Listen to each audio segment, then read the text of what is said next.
அனைவருக்கும் வணக்கம்.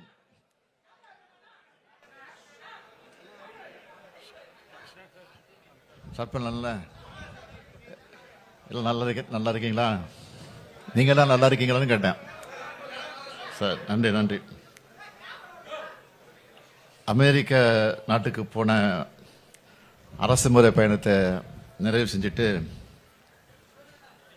சென்னைக்கு திரும்பி இருக்கிறேன். இது வெற்றிகரமான பயணமாகவும், இன்னும் சொல்லணும்னா ஒரு சாதனைக்குரிய பயணமாகவும் அமைஞ்சிருக்கு. தனிப்பட்ட எனக்கு அல்ல, தமிழ்நாட்டு மக்களுக்கான ஒரு சாதனை பயணமாக இந்த பயணம் அமைஞ்சிருக்குங்கிறத முதல்ல தெரிவிச்சுக்க விரும்புகிறேன். உலக நாடுகளில் இருக்கக்கூடிய தொழில் நிறுவனங்கள் தமிழ்நாட்டில் தங்களுடைய தொழிலை தொடங்குவதற்கு தொழில் முதலீடு செய்ய வைக்கிறதுக்கான முயற்சியோட ஒரு பகுதியாக கடந்த 28/2/2024 அன்று நான் அமெரிக்கா போனேன். 12/9/2024 வரை அங்கே இருந்திருக்கிறேன். இந்த 14 நாட்களும் மிகப்பெரிய பயனுள்ளதாக இந்த பயணம் அமைஞ்சிச்சு. உலகின் புகழ்பெற்ற தலை சிறந்த 25 நிறுவனங்கள் கூட நான் சந்திப்பை நடத்தியிருக்கிறேன். இதில் 18 நிறுவனங்கள்,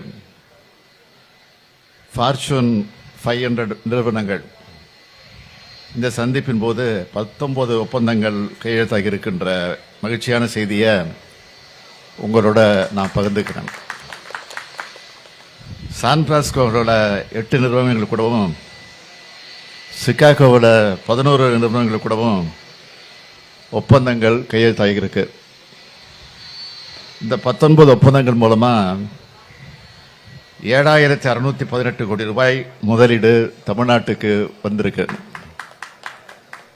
இதன் மூலம் 11,516 பேருக்கு புதிய வேலைவாய்ப்புகள் உருவாக்கப்பட்டிருக்கு. இந்த முதலீடுகள் திருச்சி, மதுரை, கோயம்புத்தூர், கிருஷ்ணகிரி, சென்னை, செங்கல்பட்டு, காஞ்சிபுரம்னு பல்வேறு மாவட்டங்களில் மேற்கொள்ளப்பட இருக்கு. கடந்த 29/8/2024 அன்று சான் பிரான்சிஸ்கோ நகரில் முதலீட்டாளர் மாநாடு நடத்தப்பட்டுச்சு. இதில் 100க்கும் மேற்பட்ட முன்னணி நிறுவனங்கள் மற்ற நிறுவன தலைவர்கள் பங்கேற்றாங்க. தமிழ்நாடு $1 டிரில்லியன் பொருளாதாரம் என்ற இலக்கை நோக்கி முன்னேறுவதற்கான பணியில் பன்னாட்டு நிறுவனங்கள் தமிழ்நாடு அரசு கூட ஒன்றிணைஞ்சு செயல்படணும்னு இந்த நிறுவனங்களை நான் கேட்டுக்கிட்டேன். இன்னும் பல நிறுவனங்கள் வருங்காலத்தில் தமிழ்நாட்டுக்கு வர விருப்பம் தெரிவிச்சிருக்கிறாங்க. இதுக்கெல்லாம் மகுடம் வச்ச மாதிரி தமிழ்நாட்டில் 30 ஆண்டு காலமாக செயல்பட்டு தவிர்க்க இயலாத காரணத்தினால சில சூழ்நிலைகளால் உற்பத்தியை நிறுத்தின ஃபோர்டு நிறுவனம் எங்கள் வேண்டுகோளை ஏற்று சென்னை மறைமலை நகரில் இருக்கக்கூடிய தொழிற்சாலையில் மீண்டும் உற்பத்தியை துவக்க முன்வந்திருக்கு. அவங்க 2 நாளைக்கு முன்னாடி பேசும்போது அந்த நிறுவனத்தை சேர்ந்தவங்க என்ன சொன்னாங்கன்னா, நாங்கள் கமிட்டி போட்டு மெம்பர்ஸ்கிட்ட பேசிக்கிட்டு அதுக்கப்புறம் சொல்கிறோம் அப்படின்னு சொன்னாங்க. அதுக்கப்புறம் நாங்கள் கொஞ்சம் விருப்பத்தை அதிகமாக தெரிவிச்சத காரணத்தினால எல்லா வசதியும் உங்களுக்கு பண்ணி கொடுக்குறோங்கிற அந்த நம்பிக்கை ஏற்றுக்கொண்டு, சரி நீங்கள் போங்க, ஒரு 2 நாட்கள் உள்ள அனுப்புகிறோம், அதற்கான மகிழ்ச்சியான செய்தியை நிச்சயம் அனுப்புவோம்னு சொன்னாங்க. நாங்கள் சிகாகோவில் விமான நிலையத்தில் ஏறி விமானத்தில் உட்கார்ந்த பிறகு செய்தி கிடைச்சது, அறிவிச்சுட்டாங்கன்னு. ஆக இன்னைக்கு அந்த செய்தியை நான் உங்களோட மகிழ்ச்சியோடு பகிர்ந்துக்கிறேன். தமிழ்நாட்டின் சார்பிலும் தமிழ்நாட்டு மக்களின் சார்பிலும் இந்த முடிவை மகிழ்ச்சியோடு வரவேற்று அவங்க உற்பத்தியை துவங்குவதற்கான எல்லா உதவிகளையும் வழங்குவதற்கு நான் ஆணையிட்டு இருக்கிறேன். அதே போல என்னுடைய கனவு திட்டமான நான் முதல் திட்டம் வழியாக தமிழ்நாட்டு இளைஞர்களுக்கு திறன் மேம்பாடு மேற்கொண்டு அதன் மூலமாக வளமான எதிர்காலத்தை உருவாக்குற வகையில் செயற்கை நுண்ணறிவு தொழில்நுட்பம் பற்றின பயிற்சிகள் வழங்கப்படுவதற்கான புரிந்துணர்வு ஒப்பந்தம் கூகுள் நிறுவனங்களோட மேற்கொள்ளப்பட இருக்கு. ஆட்டோடெஸ்க் நிறுவனம் கூட தமிழ்நாட்டு இளைஞர்களின் திறன்களை மேம்படுத்துவதற்காகவும் குறு சிறு மற்றும் நடுத்தர நிறுவனங்கள் மற்றும் ஸ்டார்ட் அப்கள் உள்ளிட்ட தொழில்துறை சுற்றுச்சூழல் அமைப்புகளில் போட்டித்தன்மையை மேம்படுத்தவும் புரிந்துணர்வு ஒப்பந்தங்கள் மேற்கொள்ளப்பட்டுச்சு. இது மூலமாக தமிழ்நாட்டில் தொழில் தொடங்கவும் வணிகம் உகந்த சூழ்நிலையை நிலவுகிறது மட்டுமல்லாமல் உலகெங்கிலும் இருக்கக்கூடிய முதலீட்டாளர்கள் முதலீடு மேற்கொள்ள விரும்புகிற மாநிலமாகவும் தமிழ்நாடு திகழ்ந்து வருவது நிரூபிக்கப்பட்டிருக்கு. 31/8/2024 அன்று சான் பிரான்சிஸ்கோவிலும் 7/9/2024 அன்று சிகாகோ நகரத்தில் நடைபெற்ற தமிழ் கூட்டமைப்பு தமிழ்ச்சங்கங்களின் சார்பில் நடைபெற்ற அமெரிக்க வாழ் தமிழர்கள் சந்திப்பு நிகழ்ச்சியில் கலந்துட்டு உரையாற்றின. இது தமிழ்நாட்டில் இருக்கிறது போன்ற உணர்வை எனக்கு ஏற்படுத்துச்சு. அமெரிக்க தமிழமைப்பு எல்லாத்துக்கும் என்னுடைய நன்றியை தெரிவிச்சுக்கிறேன். ஒப்பந்தங்கள் செஞ்சிருக்கக்கூடிய எல்லா நிறுவனங்களுக்கும் என்னுடைய நன்றியை நான் தெரிவிச்சுக்கிறேன். அப்புறம் என்ன கேளுங்க சார்,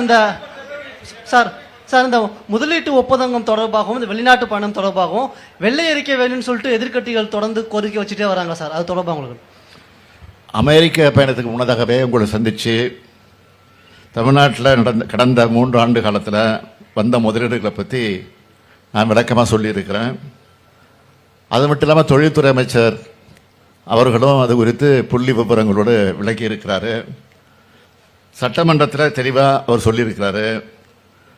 அதை குறிப்பாக எதிர்க்கட்சி தலைவர் மட்டும் இல்லை, எதிர்க்கட்சி தலைவராக இருக்கக்கூடிய எடப்பாடி பழனிசாமி அவர்கள் படித்து பார்த்து தெரிஞ்சுக்கிட்டு சொல்லணும்.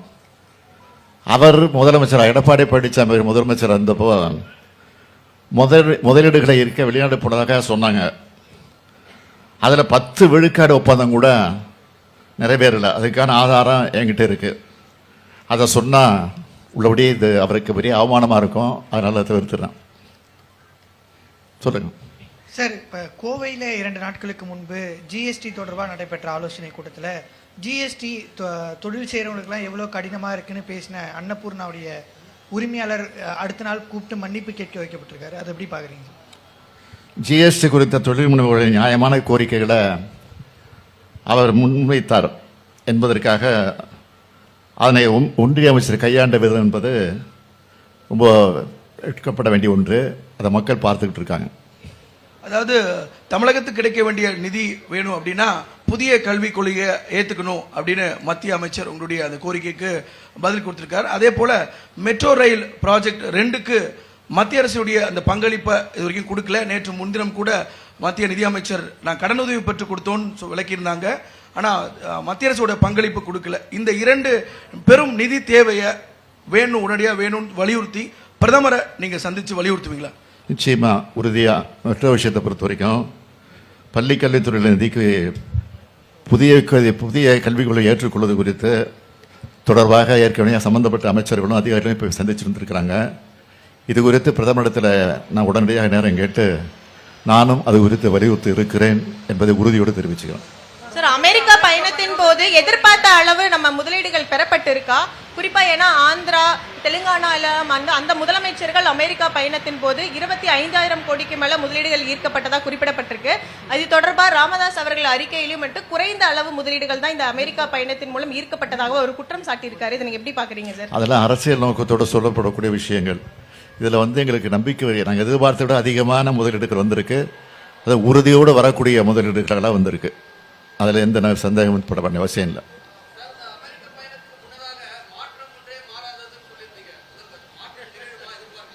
என்னங்க?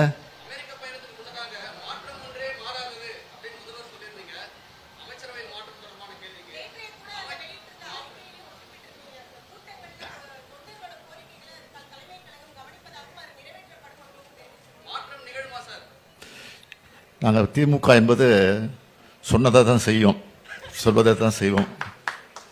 ஒரே வரையில் சொல்லிடுறேன். இன்னைக்கு 75ஆம் ஆண்டு விழாவை கொண்டாடக்கூடிய வகையில் திமுக பவள விழாவை கொண்டாட இருக்கு. ஆக நிச்சயமாக உறுதியாக நீங்கள் எதிர்பார்க்கக்கூடிய சூழ்நிலை உருவாகும் என்று நம்புகிறேன்.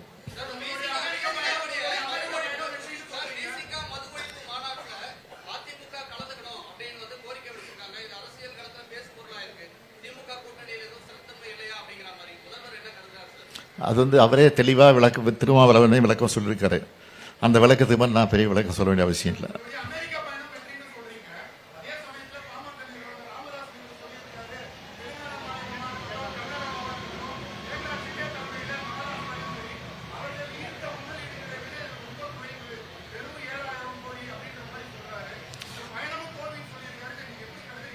அப்படி இல்லை, அவங்க மாநிலத்துக்கு அவங்க உரிமையை தட்டி கேட்க உரிமை இருக்கு. அது மாதிரி நாங்களும் நம்மளுடைய மாநிலத்துக்கு என்னென்ன வேணுமோ, என்னென்ன வசதி ஏற்படுத்த வேண்டுமோ.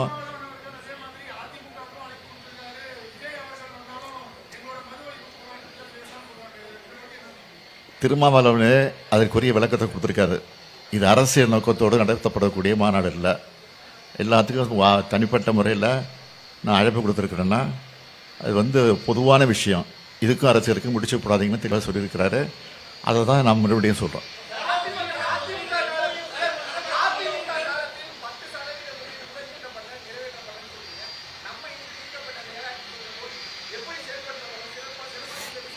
ஏற்கனவே நான் தான் சொல்லியிருக்கேன். ஏற்கனவே இதுக்கு விளக்கம் கொடுத்துருக்குறேன். அமெரிக்கா போகிறதுக்கு மட்டும் சொல்லிட்டு போனேன். இதே நிருபர்கிட்ட சொல்லிட்டு போயிருக்கிறேன். சம்பந்தப்பட்ட தொழில்துறை அமைச்சர் அவர்களும் சொல்லியிருக்கிறாரு. சட்டமன்றத்திலையும் இது பதிவாயிருக்கு. ஏற்கனவே முதலீடு வந்தது, எவ்வளவு பேர் வேலை கிடைச்சிருக்குன்னு சொல்லியிருக்கோம். இப்போவும் சொல்கிறோம். இப்போ வந்திருக்க முதலீடுகள் 100க்கு 100, 199 கூட சொல்ல மாட்டேன், 100க்கு 100 அதை நிறைவேற்றக்கூடிய வகையில் தான் இந்த முதலீடுகளை நாங்கள் ஈர்த்திருக்கிறோம். அதுக்கான விரைவான வேலை வாய்ப்புகளும் உருவாக்கப்படும். அது வருகிற போது உங்களுக்கு அவ்வப்போது சொல்லுவோம். இந்த வீடியோ உங்களுக்கு பிடிச்சிருந்தா ப்ளீஸ் லைக் அண்ட் ஷேர் பண்ணுங்க. மறக்காம எங்க சேனலை சப்ஸ்கிரைபும் பண்ணுங்க.